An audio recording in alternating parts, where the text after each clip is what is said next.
The table to be displayed next is the one extracting only the smallest and the largest number from the number of the victims for each camps described in the previous movie.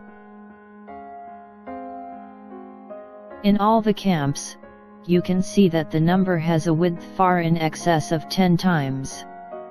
The number of deaths of the atomic bomb is also not clearly known, but the width of the number is not so large. This difference far exceeds the range that can be said to be an error. At least, either number is definitely a mistake. If I express the essence of the Holocaust official version in the most appropriate language, it will be a huge monster composed entirely by numerous paradoxes. All cells and tissues constituting this strange creatures contradict each other with other parts. Let's give some examples. Example 1. In the Nuremberg trial, the execution method in Treblinka was certified as hot steam. However, in the work of Raoul Hilberg, a representative Orthodox scholar, this is taken as exhaust gas of a diesel engine as it is natural. Moreover, there is no explanation why the hot steam theory is wrong. Example 2. The most important evidence in the official version is the confession of Rudolf Haas, camp commander. According to him, Eichmann came to the camp in the autumn of 1941. At that time, Haas reported to Eichmann about the execution test using Zyklon B. It is said that cyan gas was decided as a means of genocide in camps. Carbon monoxide used in Treblinka and others was inefficient, so it was decided that the gas was cyan. At least in the official version, it is explained as such. Will this confession be the basis for the fact that diesel gas execution chambers were used in Treblinka until that time? The answer is no. Because Treblinka was made in 1942 in the time series. This was after the episode Haas told. In other words, Haas decided to use cyan gas in 1941 because carbon monoxide used in Treblinka since 1942 was inefficient. After that, at Chelmno Sobibor Treblinka Belzec, inefficient diesel engine exhaust gas rather than cyan was adopted. Should not this be called black hole of logic? Did he have a time machine? Example 3. The most contradictory is the time when the extinction order was issued as explained in the previous movie. According to the confession of Rudolf Haas, he was summoned to the national leader Himmler in summer of 1941. At that time, he received an extinction order. It is supposed that there was also a plan document for that decision. This content should be the most important matter which cannot have memory mistakes or minor mistakes. However, on the other hand, for decades after the war the extinction was said to have been decided in January 1942. It is surprising that such crucially contradictory information has existed like a very natural thing. To point out this contradiction was taboo.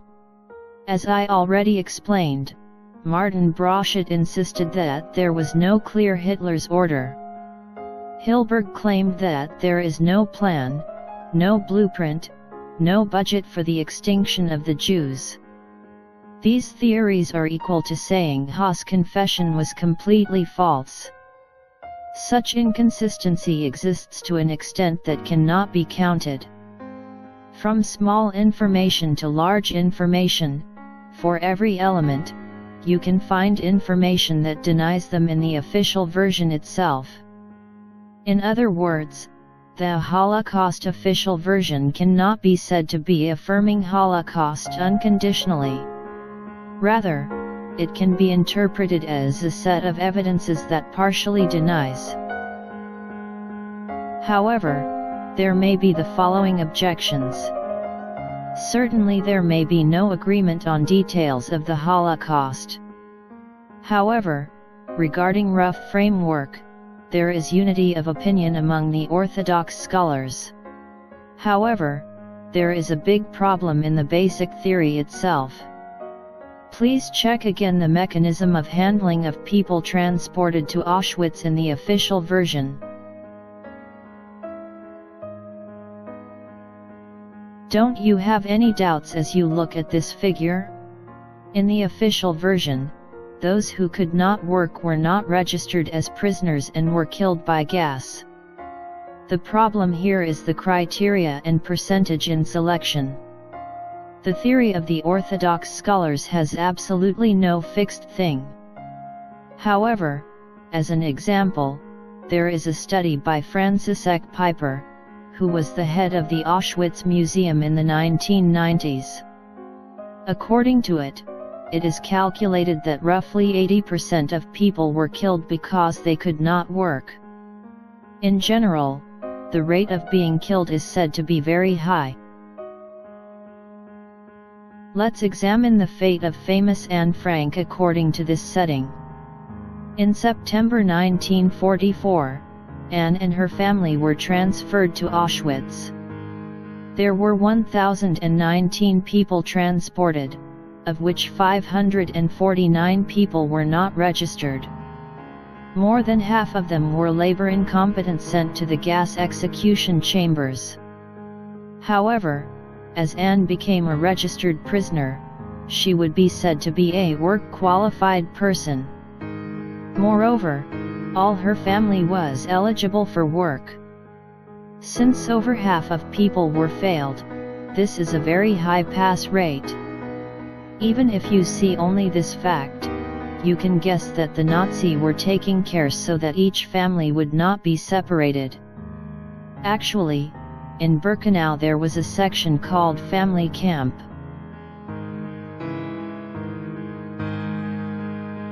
Despite being aiming for the extinction of the Jews, was the Nazis so gentle like this? Then what is the standard of selection? It will be neither working experience nor skill. Because Anne was a 15-year-old girl. Even more young children and old people were definitely registered in the camp. This image is a screenshot taken from the official website of the Auschwitz Museum. I am translating into Japanese. With this page, we can investigate the age distribution of 68,751 deaths of former registered prisoners.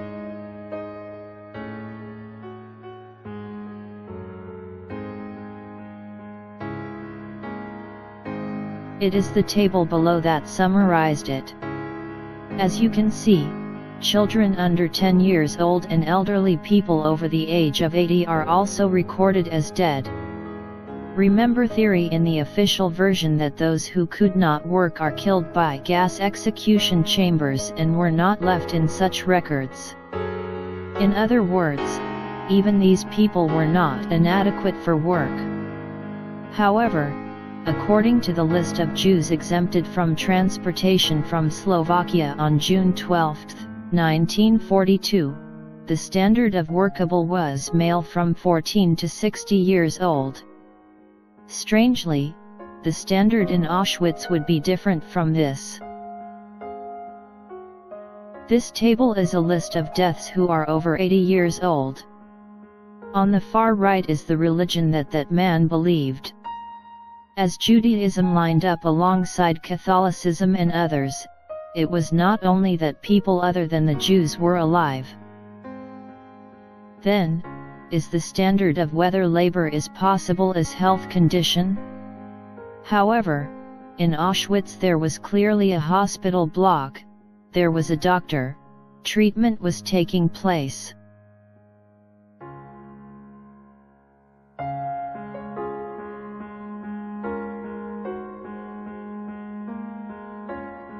Alma Rose had recovered from illness at least once.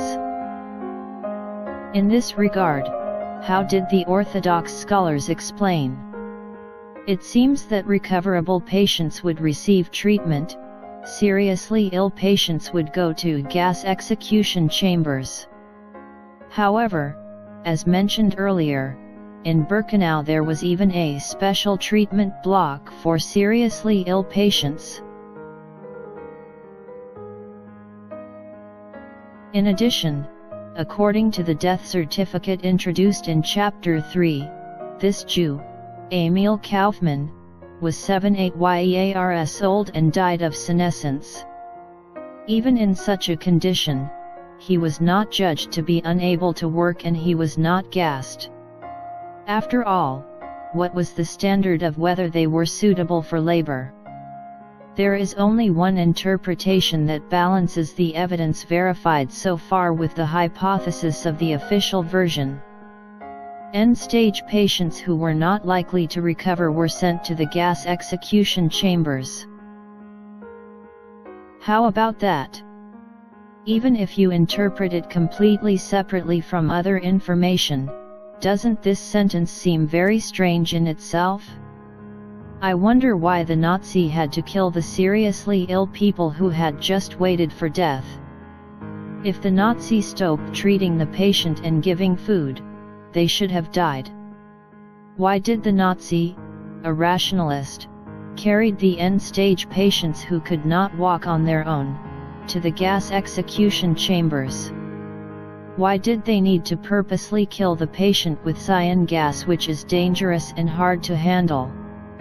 It is said that the proportion of people who killed according to this standard accounted for the majority of people who were transported. Then, were most of them were end-of-life patients who had no prospect of recovery? Could it be such a story? Let's further examine the fate of Anne Frank. After that, Anne was transferred from Auschwitz at the end of October 1944 because the progress of the Soviet forces was approaching at hand. And after she was transferred to the Bergen-Belsen camp, she was infected with typhus in a poor environment and finished a brief 15-year lifetime. If you remember the contents of the videos so far, you should have big questions here. The Bergen-Belsen camp in Germany was not an extermination camp, and there was no gas execution chambers. As such, it should have been settled after 1960. Then Anne would be sent from Auschwitz with gas execution chambers to Bergen-Belsen without gas execution chambers.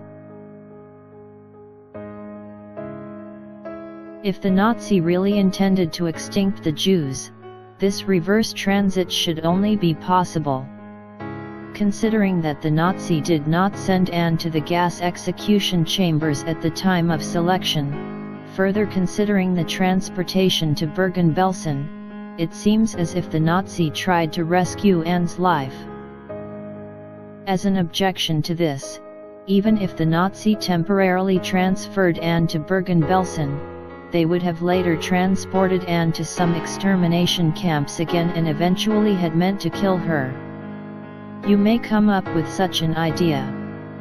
So, if you examine the basic information of each camp with wiki etc., you will be shocked to know certain serious facts. December 1942. Belzec were closed. Spring of 1943. Chelmno was closed. October 1943. Sobibor was closed. October 1943. Treblinka was closed. Fall of 1943. Majdanek's gassing was stopped. These are summarized in the graph as shown in the following table. Following the invasion of the Soviet Union, so-called extermination camps were closed one after another. And in the fall of 1944, the extermination camp was only Auschwitz.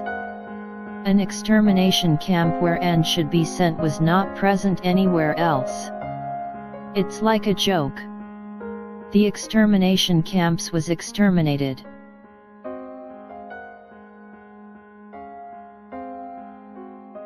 Why did not the Nazi try to increase the number of extermination camps as they gradually declined?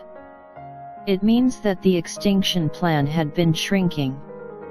In many other camps unconditionally let the prisoners survive, only in one place of Auschwitz, also killing only labor incompetent, could the Nazi extinct the Jews?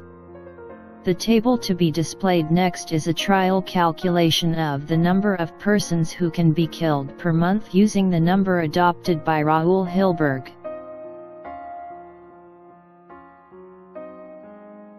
As you can see, with Auschwitz alone, the killing ability drastically decreases. It is unlikely that no other extinction camp was needed. At that time, Hungary was a country that was said to have 800,000, a large number of Jews. However, their transportation to the camp was very late for political reasons. It was September 24, 1942 that the Nazi requested the Hungarian government to hand over the Jews. And their first transportation came true after the April 16, 1944. During this negotiation, the Nazi had planned to massacre massive Hungarian Jews in the near future. In the same period, the extermination camps were decreasing one after another. Why did the Nazi not even take measures such as remodeling the existing room of the camp to gas execution chambers? In the official version, the massacre was stopped in Auschwitz in November 1944. Therefore, at this stage the extinction plan has been completely stopped in all areas. However, at that time too many Jews were housed in each camp. Jews remained in all parts of Europe. Even limited to Poland, Jews surviving at the end of the war had 380,000 according to Orthodox scholars, 1,400,000 according to revisionists.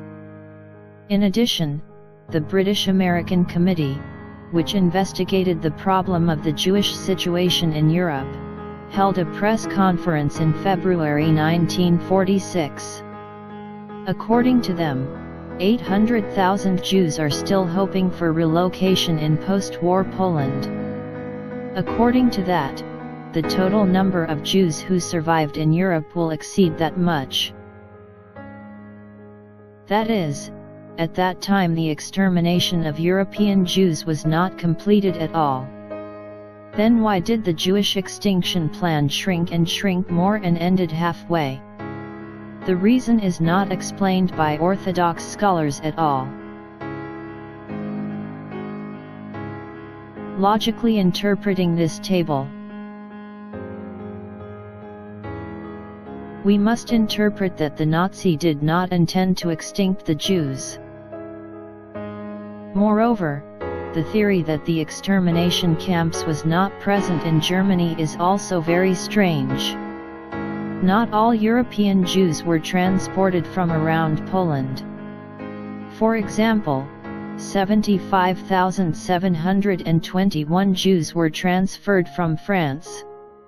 And 69,000 people, the majority of them, headed for Auschwitz.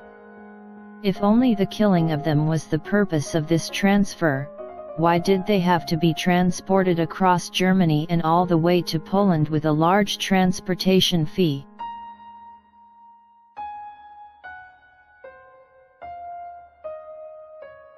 What is the reason why the Nazi did not kill them at camps such as Dachau, Buchenwald near France? According to the thesis of the official version, if Nazi modifies a normal room a little, gas execution chambers can be made easily. Before that, the basic setting itself that there are three types of camps with different handling of prisoners is strange. Nazi needed the labor of the camp. They tried to extend the inmates of Birkenau, but they did not reach their goals at all.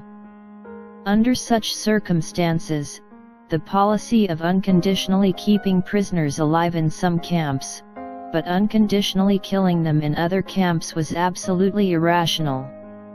It is the same as stepping on accelerator and brake simultaneously at full power, for example. As already explained, in the theory just after the end of the war, genocide was supposed to have been carried out at all camps. If so, there was not any contradiction that I explained so far. However, since the 1960s, the official version was changed to extinction was done only in Poland.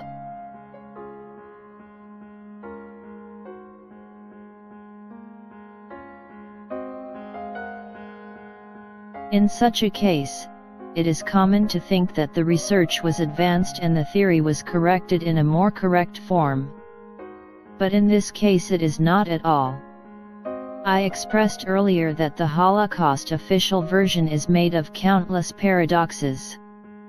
Due to limiting the extermination camps to 6, not only the individual cells of this monster, but also the backbone that supports the body were screwed and turned into a mass of contradictions.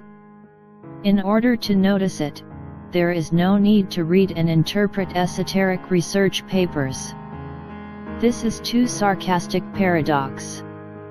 Actually, the fate of Anne Frank is the basis of the simplest argument against the Holocaust. Just by reading the commentary at the end of The Diary of a Young Girl and by examining the basic information of the camps written in the wiki, we will arrive at such a huge contradiction. For 70 years after the end of the war, the lid of this Pandora's box was left open. The fact deprived was in front of us. Well, what kind of grounds does the official version full of such strange points consist of? There used to be a word often mentioned by people who support the official version when I was controversial on the internet. The Holocaust has been proved undoubtedly by numerous evidences. Is this true? From the next video, I will explain what this numerous evidences is. Physical evidence, photos, documents, testimonies, I will reveal all of them.